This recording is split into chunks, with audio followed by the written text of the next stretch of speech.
Quick dev tip. Did you know there's a bunch of keyboard shortcuts you can use to speed up working in the material editor? So we can see what these shortcuts are by going Edit, Editor Preferences, and then at the top here we look for Material, just Material, and then if we look down here, there's a couple of sections dedicated to Material, which is what we're after. So here you can see we can add new key bindings, we can clear, or we can change them to be something different. So for what we're doing here, we're going to look at the Spawn Nodes section. We come into our material. These basically work by holding the keyboard letter and then clicking. So if you do A and click, you get an add. If you do B and click, you get a bump offset. If you hold 1 and click, you get a constant. If you hold 2, you get a constant 2. Hold 3, constant 3, hold 4. We can push D on our keyboard and click to get a divide.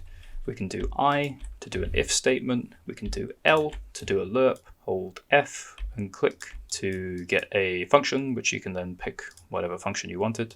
We can do M for a multiply, N for a normalize, O and click for a 1 - P for a panner, E for a power node. We can do R for a reflection vector, S for a scalar parameter. We can do U to get ourselves a texture coordinate, T to get a texture sample, and finally we can do V for a vector parameter.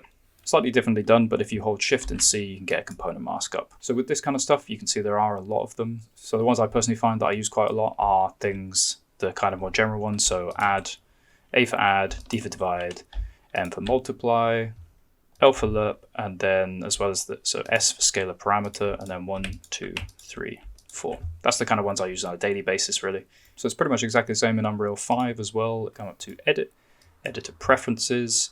So it feels like there's more settings in Unreal 5. So in this case, we want to go to Keyboard Shortcuts, then type in Material, and then we get the settings and the editable keybinds that we saw before. So Material Editor, so there's a bunch here that you should probably take a look at. But this is a section, the main section we're looking at again, the spawn nodes. Now these seem to be exactly the same between 4 and 5. So we've already seen this, but I'll do a few quickly again. So A to add, M to multiply, T for texture sample, U for texture coordinate, 1, 2, 3, 4.